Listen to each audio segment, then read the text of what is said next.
Hey guys, Keller here, and I'm introducing Fit and Happy's new segment, Moves of the Month. So what I'm going to do is feature a really great fundamental move each month. These are moves that are going to help with strengthening, stretching, and correcting muscle imbalances. So this month, what better way to kick it off than with a glute bridge? So glute bridge is really great for strengthening the hiney. Butts are so hip right now, who doesn't want a nice butt? However, it's also really good at strengthening the low back, the hamstrings right along the back of your legs there, and your core. It helps to correct imbalances in the hip. If you've got any kind of functional imbalances there, it's going to go all the way down your legs and up into your torso and just mess up your whole jimmy jam.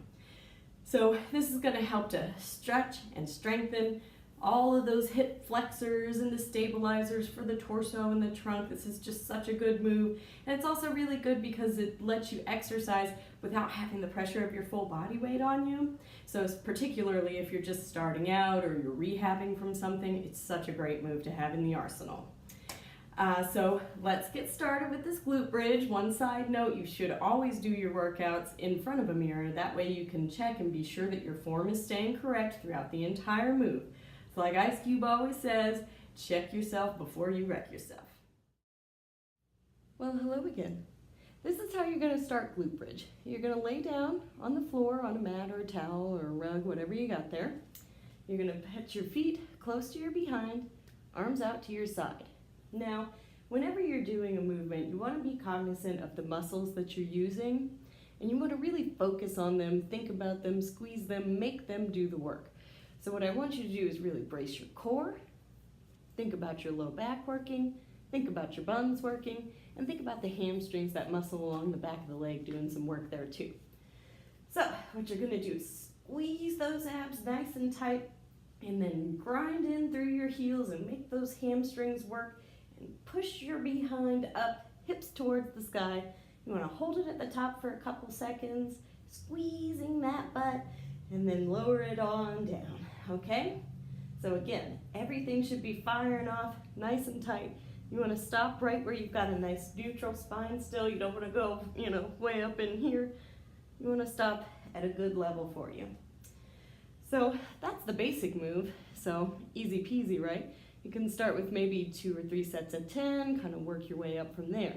Once you advance beyond that, you're looking for something a little bit more intense. I'll show you a couple of progressions. So the first is going to be to do a single leg glute bridge. So just the way we did for the other one, we're going to get everything nice, tense, and ready. We're going to extend one leg and just use that one base leg to push ourselves up. Push ourselves up and down. Glute bridge, oh yeah.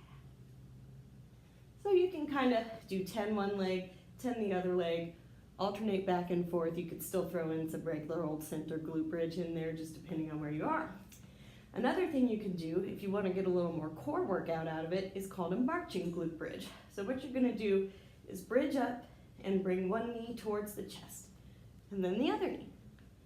And you're just going to kind of go back and forth, marching glute bridge. Ooh, that gets that core firing off. That's good work there. Now, a resistance loop, which is a nice, cheap, easy way to have a little bit of equipment at your house. Takes up no space at all to store. I highly recommend having one. You can slide that loop just above the knees, and what this is going to do is get your adductor and abductor muscles working. So basically the inner thigh and the outer thigh are going to have to work and push against this resistance tube to keep your knees apart as you're doing your glute bridge. So you're going to press it up and bring it down, just the way you would for a regular glute bridge, but again, getting a little extra work in the inner and outer thigh by having that resistance loop on.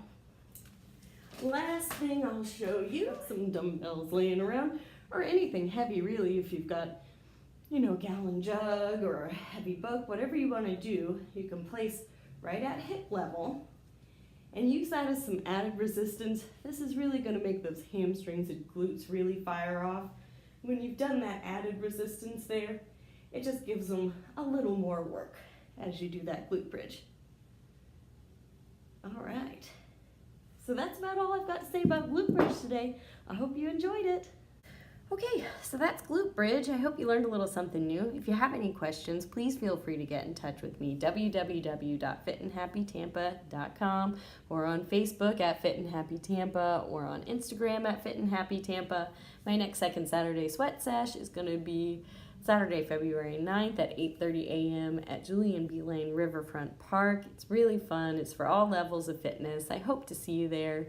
If you're not quite ready to get out and get working out in a group, I do offer email or web workouts. Just have a peek at the website. All the information is on there. Whatever I can do to get you on your journey to be fit and happy.